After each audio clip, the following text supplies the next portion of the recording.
Santo Evangelho indicado para este terceiro domingo da Quaresma, dia 3 de março de 2024, é o de São João, no capítulo 3, principiando pelo versículo 13 e concluindo no versículo 25.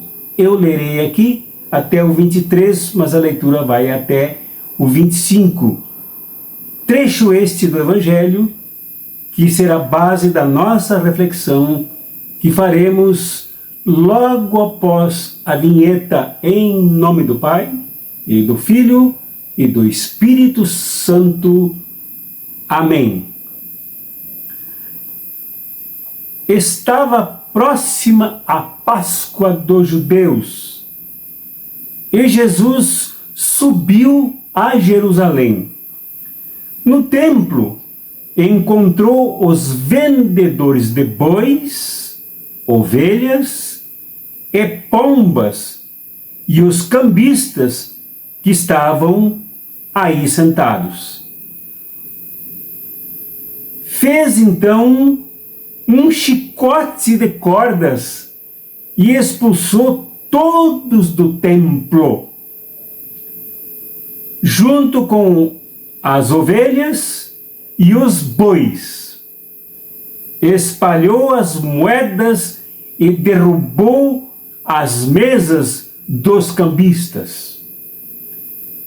E disse aos que vendiam pombas: tirai isso daqui, não façais da casa de meu pai uma casa de comércio. Seus discípulos lembraram-se mais tarde que a Escritura diz: o zelo por tua causa me consumirá. Então os judeus perguntaram a Jesus: que sinal nos mostras para agir assim? Ele respondeu: destruí este templo e em 3 dias o levantarei. Os judeus disseram: 46 anos foram precisos para a construção desse santuário, e tu o levantarás em 3 dias. Mas Jesus estava falando do templo do seu corpo. Quando Jesus ressuscitou, os discípulos lembraram-se do que tinha dito e acreditaram na Escritura e na palavra dele.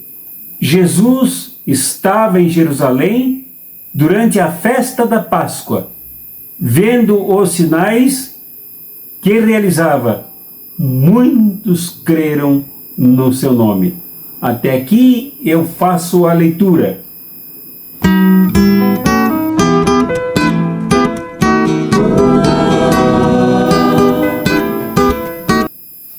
Este é um trecho do Evangelho muito conhecido, mas como em grande parte da Bíblia, muito mal interpretado. Jesus se encontrava em Jerusalém, como diz aqui o início do texto que chama para o conteúdo, para participar da Páscoa, e é bem claro o versículo, da Páscoa dos judeus, não da Páscoa dele, mas dos judeus.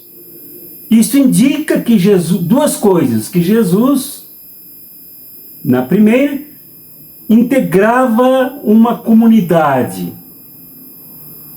se alimentava por uma vertente cultural e por uma tradição a judaica.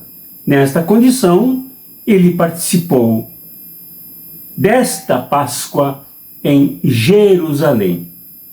E a segunda, para que aqui em João se afirmasse que esta Páscoa não valeria mais, não teria mais significado principalmente para a tradição dos seguidores e seguidoras de Jesus, que hoje vimos chamando de jesuânicos, os seguidores e seguidoras de Jesus.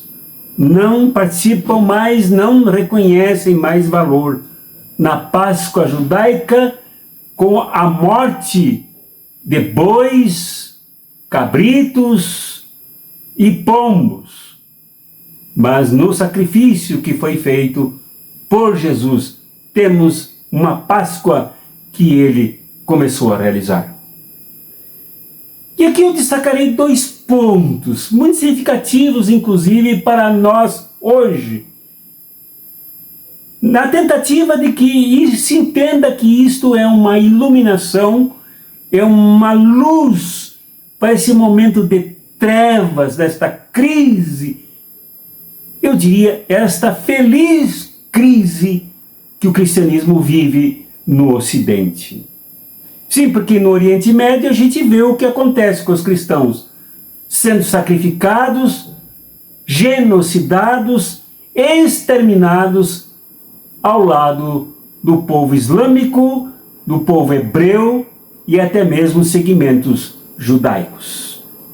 Aqui, no entanto, o cristianismo, nesta confusão, nesse verdadeiro caldo cultural, político, de associação com o fascismo a partir da vertente fundamentalista e com outras teologias que são verdadeiras tragédias para a fé cristã, como a da prosperidade e também a do domínio. São verdadeiros deboches da fé cristã. No meio dessa confusão toda, eu espero que a reflexão do Evangelho aqui sirva para nos iluminar um pouco, para entendermos o que é a fé cristã, o que é seguirmos de fato Jesus. Então, o primeiro ponto que eu destaco é este da revolta de Jesus. Reafirmemos, revolta de Jesus. Digamos com outra palavra, a rebeldia de Jesus. A ação irada de Jesus contra os que faziam do lugar que ele chamou da casa do Pai de comércio. Ou, umas palavras mais atuais, um conceito mais atualizado, faziam como espaços do mercado, mercadejando, comercializando, negociando animais para o altar, animais para o sacrifício. Tudo passava pelo escaninho da comercialização e do mercado, da troca. Os animais eram vítimas de uma religião arcaica que expiava os seus pecados pela morte destes seres inocentes que nada sabiam da disponibilização das suas vidas, dos seus corpos, sobretudo do seu sangue, para o sacrifício idolátrico e superado. Nesta ritualística, Jesus se depara se encontrando com esses animais no chamado pátio gentílico, de mais ou menos 80 metros quadrados, portanto, enorme, ali expulsando os animais deste ambiente, fazendo voar os pombos e virando as mesas dos cambistas. Os cambistas eram negociantes de dinheiro como se fossem hoje os cambistas aqui no Brasil, na Argentina, em quaisquer outros lugares, que fazem o câmbio da moeda nacional para a moeda internacional. Como a moeda era o denário usado aqui, que representava econômica, financeira e culturalmente o próprio César, porque tinha de um lado a efígie de César e do outro lado tudo a César. esta moeda era considerada pagã, não podia entrar no templo judaico. Matar os animais, sim. Matar os pombos, sim. Matar os cordeiros, sim.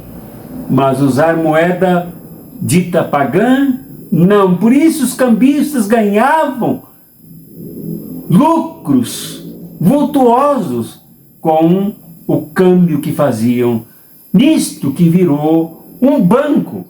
O templo, então, era muito mais do que a realização de rituais e de um culto superado, de um culto herético. O templo era também a sede e a representação de um sistema de dominação. Dentro dele se encontrava, como eu já informei em outros encontros aqui, o cofre do tesouro, que era também uma espécie de banco central que recolhia todo o dinheiro circulante e entregava para o Império Romano. Portanto, o templo aqui era o da religião dominante, era o da religião manipuladora, era o da religião que, embora empregasse milhares e milhares de pessoas em toda a cidade de Jerusalém e circunvizinhança, era a marca da opressão e do pecado, da indignificação do povo. Por isto, Jesus agiu desta forma. Por isto, Jesus se revoltou. A revolta de Jesus transcende e vai muito além da virada de mesas que ele fez, e eu gostaria de ver esta cena, Jesus virando as mesas, derrubando as moedas pelo chão, esparramando tudo aquilo que para ele não tinha a menor importância. Isto tudo era fruto da exploração, da escravização de um povo inteiro, portanto não tinha valor nenhum, não podia significar participação num culto, uma moeda tão pecaminosa, pelas marcas da escravidão, pelas marcas da submissão, sufocamento de um povo. Jesus fez também um chicote de cordas, como diz aqui precisamente o evangelho que lemos, que ouvimos juntos. Ele fez um chicote e chicotou os cambistas principalmente, mas chicotou todos os que comerciavam no templo.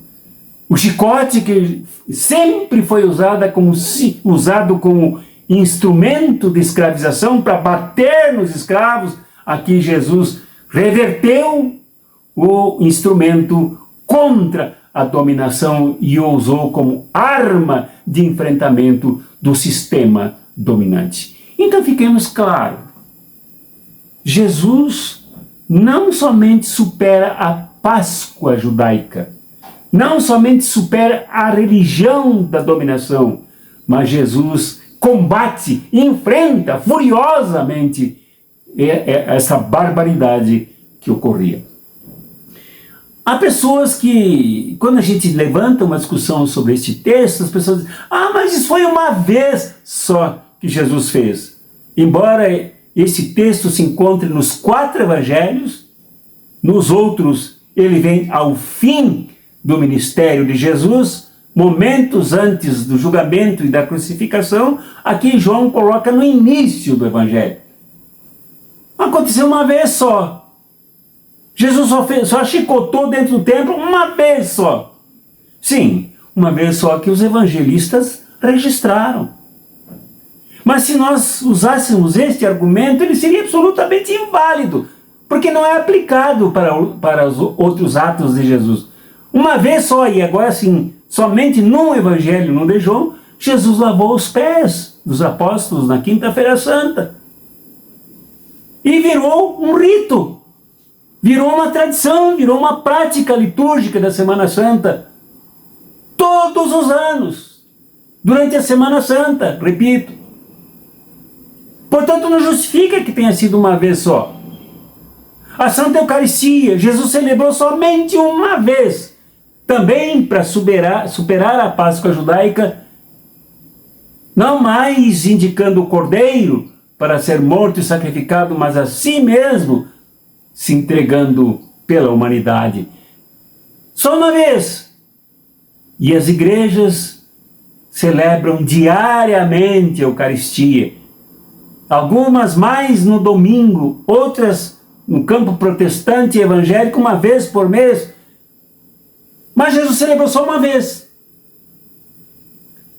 E outros atos que Jesus realizou, ele só fez uma ou duas vezes, com a multiplicação dos pães.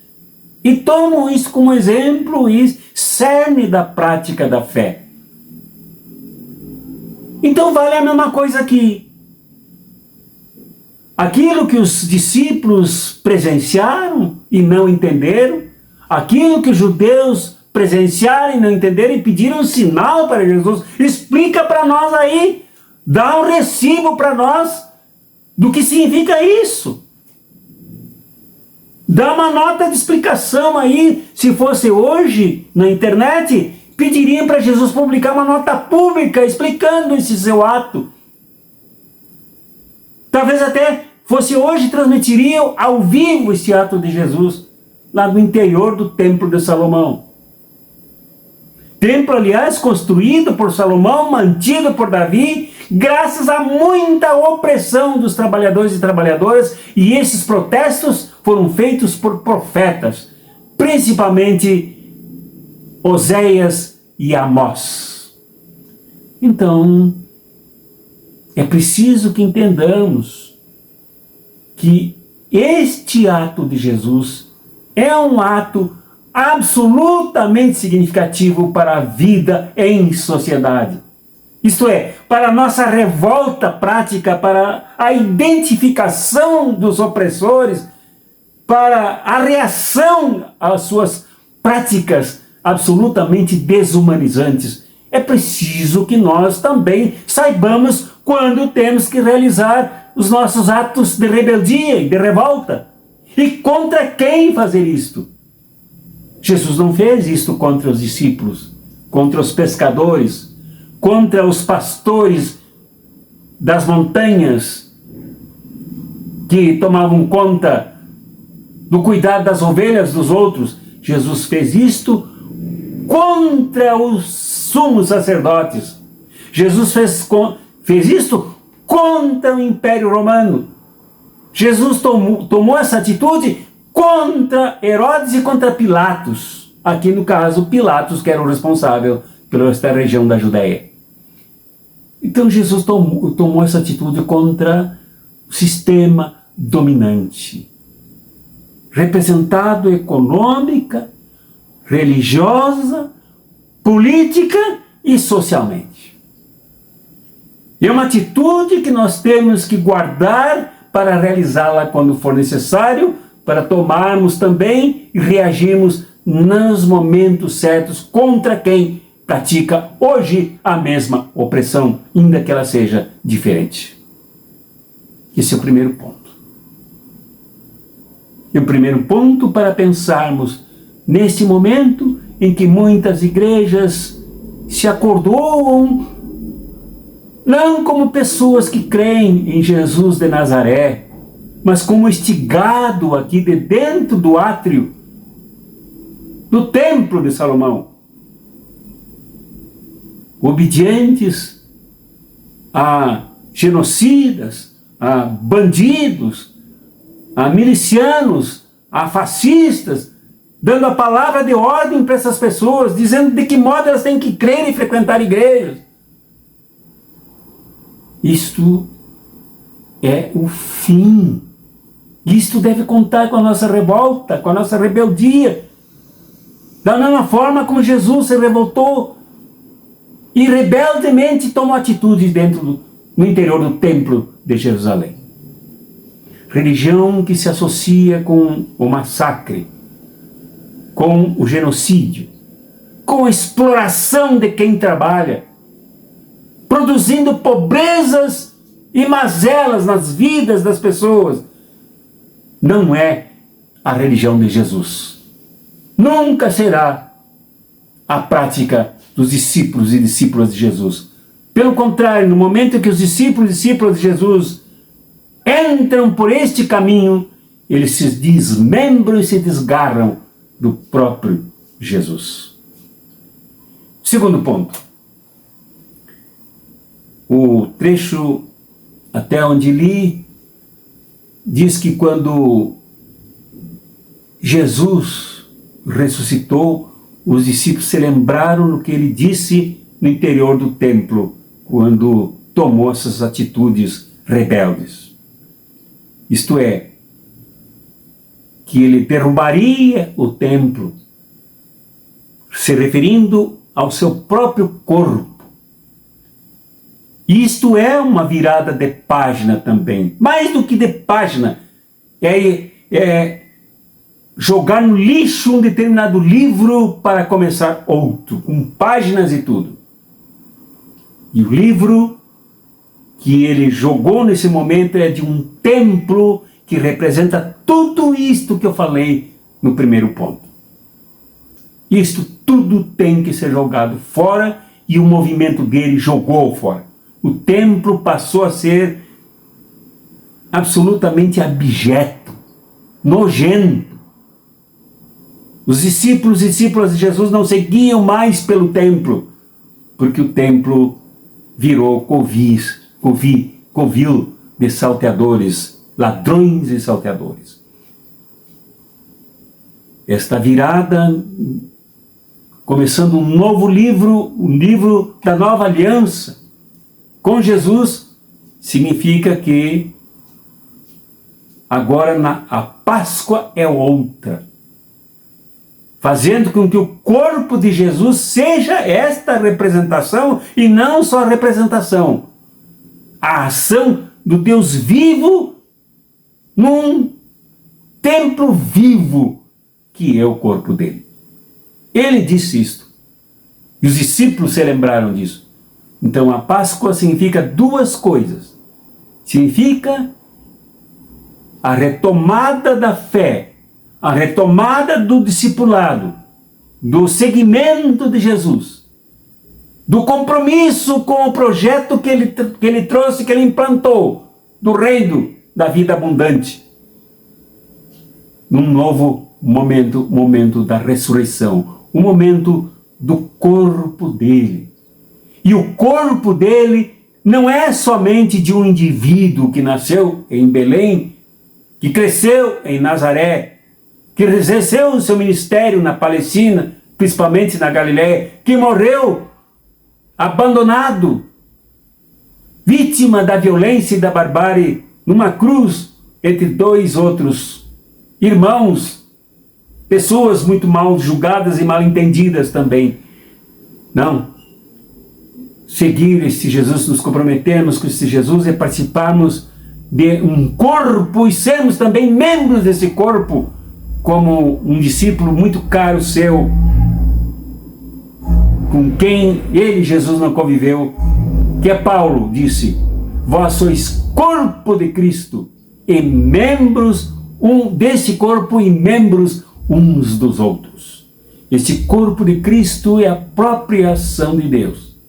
Esse corpo que transforma os membros dele em pessoas de tal modo associadas umas com as outras, que elas chegam ao ponto de chorar com os que choram, de sofrer com os que sofrem, de vencer o mal com o bem, como diz em Romanos, no capítulo 12. Então, esse corpo propõe uma vida nova, propõe um conteúdo novo para novas relações, propõe uma vida de libertação desse sistema dominante, de quem não se sente mais vítima e não é só se sentir, rejeita ser vítima do império, da religião dominante, da religião maculada de opressão, da religião traidora do projeto do Êxodo, traição esta tão gritantemente denunciada pelos profetas do Antigo Testamento e também denunciada por Jesus aqui e agora, que é o exercício prático da própria profecia que denuncia toda esta barbaridade. Então, como eu disse no primeiro ponto, encerro agora o segundo, reafirmando. No momento de tantas confusões, de tantas nebulosidades, densas nuvens, com tanta gente perdida, seguidamente recebo ligações, seguidamente recebo mensagens de pessoas que dizem e me pedem para explicar melhor porque elas não se sentem mais felizes com tanta traição das igrejas que disseram tanto sobre tantas coisas e que depois descobriram que tudo era mentira, tudo era falso, tudo era para usar o rebanho, usar os congregados e congregadas como gado conduzido para a mesa do holocausto e sangrado, e o seu sangue roubado para enriquecer uma minoria. Então, precisamos ouvir este Evangelho, entendê-lo, refletir e fugirmos das tentações de achar que foi só uma vez, das explicações furadas sobre esse Evangelho, e aplicarmos em nossa vida, de tal forma com ousadia, como Jesus fez, virando a mesa quando for preciso, chicotando quando for necessário, pondo para fora tudo que é exploração quando for necessário, mas nos levantarmos e não esperarmos tanto tempo como os discípulos esperaram, para nos lembrarmos do que Jesus disse, mas tomarmos atitude. E agora? Aqui e agora. Que a bênção deste Jesus rebelde e revoltado, este Jesus que virou as mesas, este Jesus que denunciou e protestou contra a opressão do mercado, a opressão imperialista, a opressão de um governo associado aos interesses estrangeiros, como faziam Herodes e Pilatos. Te abençoe, meu irmão e minha irmã. Que o amor de Deus Pai, que também é mãe, seja esta força que te circunde, e a mim também, que te levante, e a mim também, que te dê saúde, e a mim também, que te faça discípulo e discípula de Jesus, como eu quero ser também. E que o poder do Espírito Santo, que não é o poder dos poderosos, não é o poder dos que dominam, não é o poder dos que manipulam, não é o poder dos que nos querem fazer de bois e de pombos a serem assassinados na mesa do holocausto capitalista, mas é o poder da ruá, é o poder do sopro, é o poder da regeneração da vida, é o poder que refresca e renutre a fé.